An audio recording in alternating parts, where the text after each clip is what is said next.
So I didn't work up a crowd to be here today as such with people to make presentations, but there are a number of people here that are here spontaneously that have things to say, and as I've discussed with you, Mr. Chairman, we will need to limit that, and I think you're very gracious to allow me this latitude.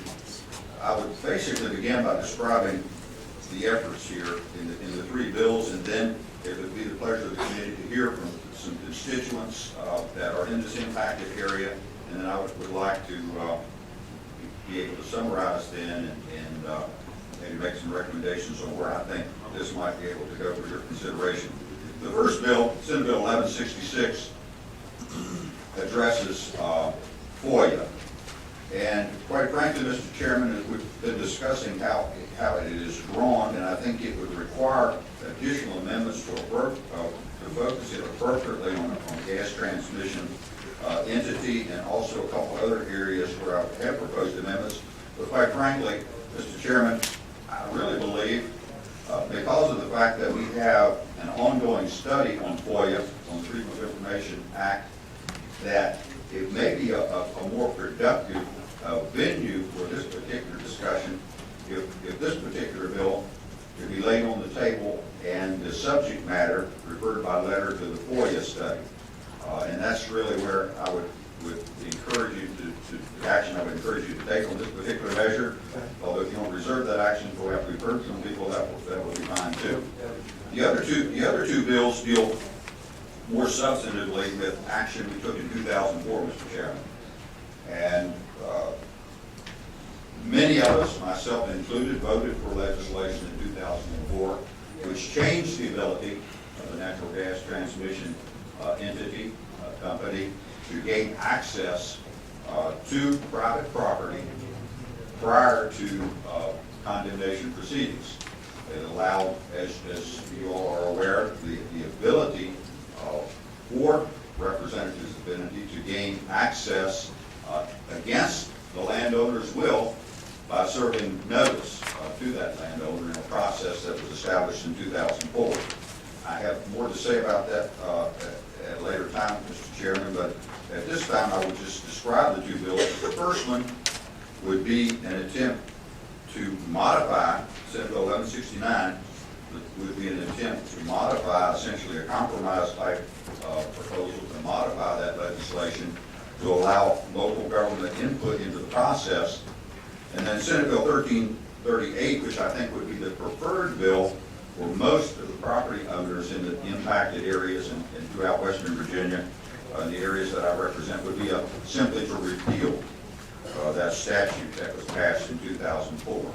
So those are the three pieces of legislation, Mr. Chairman, that are in front of you. And at this time, I would basically step aside and allow you to hear from some of the constituencies that have traveled here today. Before we go there, are there any members of the committee that wish to ask of Senator Hanger, the sponsor of these three pieces of legislation, any specific questions? Arlen, if I could call upon you for a moment, I got a couple of answers to a couple of questions dealing with the SEC.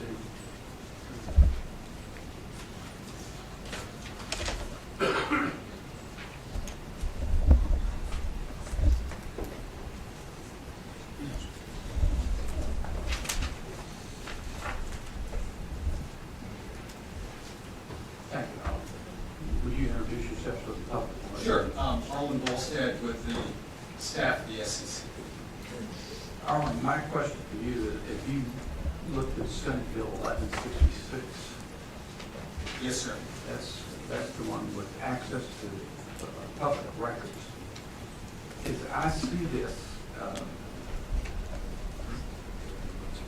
this deals with public service corporations.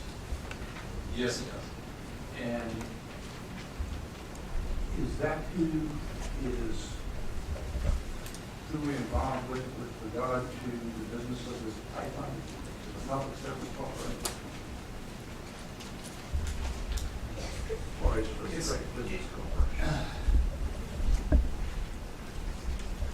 It's probably a question of jurisdiction. I may not be understanding your question, so maybe I need as I understand it, Dominion Transmission Incorporated, is attempting to build a pipeline. Is that correct? That is my understanding. Are they a public service corporation?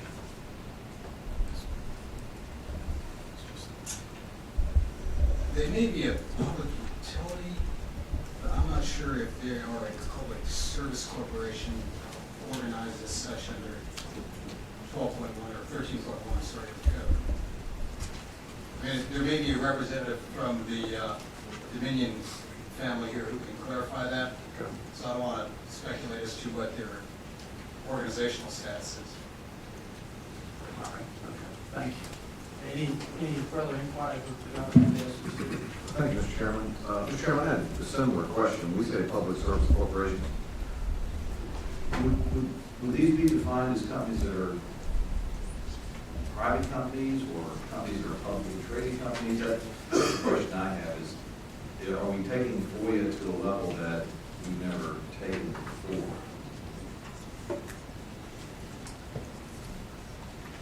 FOIA, as I understand it, as it is currently constructed, really addresses agencies of government, government authority,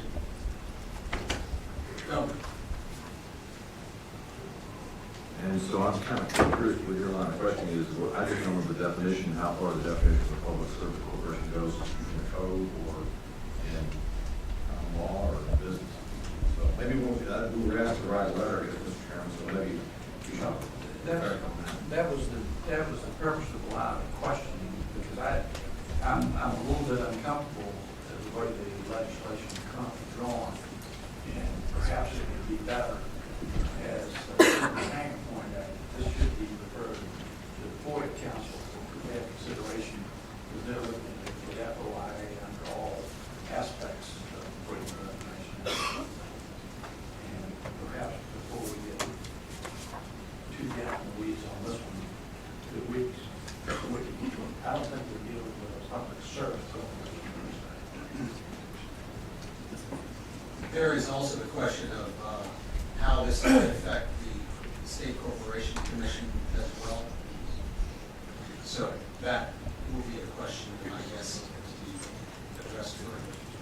Question we have. I think that the FOIA Council is considering that in their study. Thank you, Chairman. If I may, Senator Stewart. I think that is the appropriate place to look at this, and I'm not prejudiced because I'm the chairman of that council, but I think it's the right way to chair, so I would make that motion that we lay the bill out, or the Adrian phrased it, and request that this be looked at by the board council. There's a motion to PDI, and that we forward a letter to the FOIA Council to take into consideration the access to public records for public service corporations. Second. Senator Jake.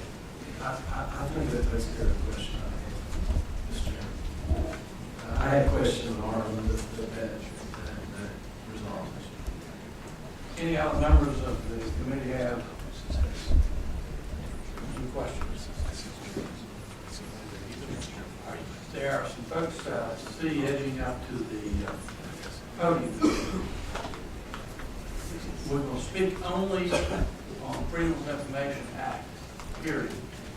And I will say to you that there's already a motion to PDI the bill, so we will not be voting on that bill to be reported. You know, about the... Would you introduce Oh, I'm yourself? sorry. My name is Joanna Salidas. Thank you for the opportunity to speak. I believe that I do not know all the ins and outs of all of these things. However, I really believe that Dominion Transmission Incorporated is indeed a public service corporation, and I'm basing that on Statute 56-49, which I have copies of here that I could pass out to you all, which is Chapter 2, Creation and Powers of Public Service Corporations. This is the chapter under which 56-49.01, which is the statute that Senator Hanger's other bill, 1338, would repeal. So it doesn't really make sense to me that Dominion wouldn't be a public service corporation, given that it is subsumed within this chapter. Which, I don't know if you all would want to see this. It's the 56-49. You've got that. Okay, so you're, sorry, but you were saying I should only speak to 1166, correct? Okay, so the Atlantic Coast Pipeline, if approved, would be the largest use of eminent domain in decades in Virginia. 94% of the proposed route is on private property. Despite the fact that federal regulations require that they use existing right-of-way as much as possible. Furthermore, federal regulations require that eminent domain should only be used in cases where the public good outweighs the harm to individuals and communities in the path. Finally, there's at least widespread public sentiment that eminent domain is only justified when it benefits the communities that are negatively impacted, when it directly benefits those communities. So these considerations are important to protect property rights from abuse and subordination to private interests. Yet the public's ability to assess the veracity of claims regarding alternatives and public benefit for themselves is severely compromised due to the current limitations and exemptions under the Virginia Freedom of Information Act. We need Senate Bill 1166 so that the Virginia FOIA applies to utilities seeking to use eminent domain, just like it applies to government bodies. We need it to curb eminent domain abuse through greater transparency. Thank you. Thank you very much. And please keep in mind that the way legislation is drawn, it goes further than just gas pipeline. It goes to all utilities. Yes, sir. Good afternoon. My name is Robert Walters, and I'm also speaking to 1166. I believe firmly that the records of all public service corporations should be open to the public. There's a number of special tax treatments that we give to public service corporations, whether it's the fact that their property is not assessed based upon fair market value. Their assessment is done by the SEC based upon book value, which when you deal with a tangible personal property, there's a substantial difference between book value and between fair market value, as well as the fact that public service corporations have special tax treatment that's not allowed to other corporations throughout the state.